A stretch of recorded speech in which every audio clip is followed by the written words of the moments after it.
Anyway, write your comments if you can't get through live. The Silver Fox came out with something that was quite interesting. There was high winds in Scotland, and obviously with the Labour Party trying to kill your granny by cutting off power supply, cutting off the winter fuel allowance for the elderly that fought in the First World War and in the Second World War, and they are not supplying them now with any money for winter fuel, and now the winter fuel or the energy costs are going up and up. The Silver Fox had said that the wind turbines in Scotland had to get turned off, and there was no wind supply because the wind was blowing too fast. And that's something that, and also batteries to actually harness the turbines or the electricity that's produced by the turbines is something that is going to have to be improved as well. One of the things that they haven't done, and what they should do, is get universities to look at the other power supplies that might be better, or other sources of fuel that may be better than and fit into the green agenda, so that we're not relying on just wind and solar or wave. And that's something that we should be doing. We should be looking for other sources of wind, other sources of electricity and power, out with just wind and solar and wave and even hydro. That we should be looking at other ways that the universities could work together collectively in Scotland and in the UK, so that they are able to source other systems of fuel or energy that could be constructed in a green way, and we should be looking at that over the longer term. That's something they haven't done. They should set up a University Scotland, get University Scotland to get courses that work collectively to identify ways of developing alternative sources of energy that would be green and could actually power cars or anything else. So I believe that water can power cars, which would break down into oxygen, and then it wouldn't be a problem with the CO2, if that is an actual situation where greenhouse gases are increasing. But it's freezing just now, so I don't know why we want to make the world colder, which more people die of the cold than die of the heat. And there's certainly more people are going to die of the cold when the elderly can't afford the increasing cost of electricity and energy, because of the cost of green energy, which is meant to be cheaper, which is increasing the actual cost of the actual energy. So Stammer and Sawa are the granny killers, but with them actually not giving the winter allowance by putting up illegal immigrants in 4-star hotels, supplying them with various state benefits. And also, what's his face? Nigel Farage has said that only 16% of the people that are coming here are actually working. So I'm not quite sure what the purpose of that is, to bring people in to be based on state dependence.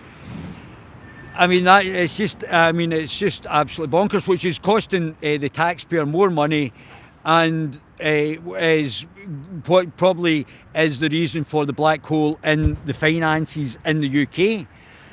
I mean, it's just absolutely crazy. And because they're just shells for the WEF and they want the mass immigration, whether it be the Tories, the Lib Lab Con Party, the Greens, the SNP, they're all just shells for the globalists.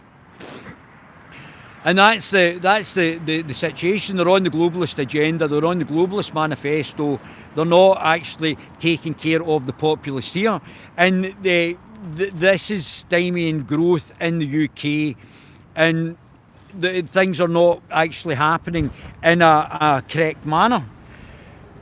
And the fact that we've now got black holes in the budget, that they're increasing taxes, which will reduce growth in the British economy, and penalising the taxpayer here by increasing taxes, which means that we're not going to get less growth. The people that are coming in here aren't working, so they are basically state dependent. And I mean, it's just absolutely bonkers. Absolutely bonkers. But the wind, so if the wind gets too strong, I'm sure this is probably similar to waves. If it gets too strong, they have to switch off the power. And we have seen the increases in energy prices, the reduction in the support for people who are trying to actually pay the bills, and people will freeze to death. And there's a greater problem with deaths from cold than there is deaths from heat, especially in the UK. While at the same time, India, America and China in particular are increasing the CO2 emissions. And that's if that is increasing, that's increasing global warming. But the South could actually plant trees, which they're doing in Africa, which they're doing in India as well. They're setting up reservoirs in India that when the downpours and monsoons actually happen in India, it goes from one reservoir into another reservoir. And that's what happens in India just now. They're building wee dugouts to hold the water for them planting trees in Africa, which will also increase the CO2. So the CO2 is, it will reduce the CO2 because there's more trees, the absorption of the CO2,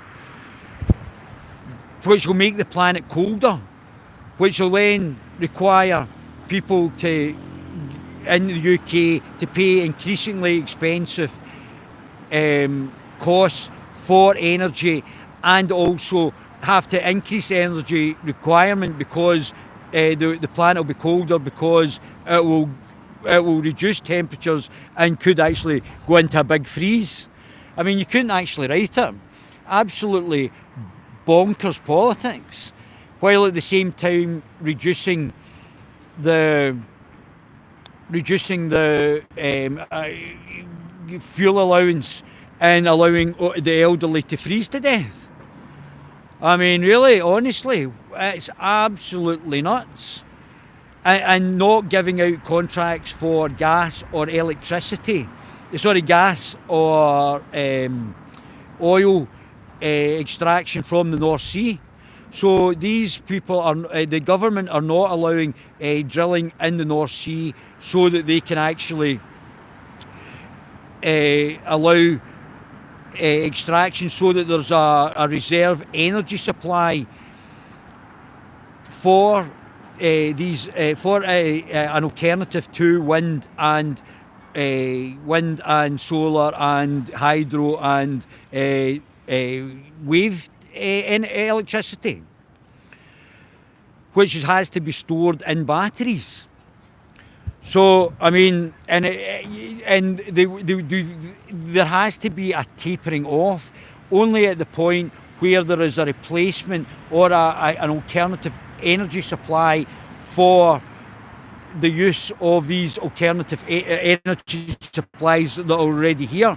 There has to be research and development into alternative energy, even water supply, water powering of cars, I think is something that has to be looked at. So, which produces less CO2 and gives flexibility to actually drive other than charging your car, which is produced by electricity from renewable energy just now, and has got limitations in itself, where if you had water in the car and that was used as the energy source and produced oxygen, then it wouldn't actually be, and it would give flexibility to fuel your car from water. But that might not be the ultimate, penultimate example of how the energy is best produced, and we have to have University Scotland set up, where all the universities are part of University Scotland. It goes from the government to say, right, we want to invest in alternative energy sources that might not be here just now. and that has to happen. We have to get some alternative that's environmentally friendly, but will produce enough electricity that might be a different method of producing energy other than the ones that are here just now. The things that we don't have at this present. And that has to be structured properly. My baby gorillas,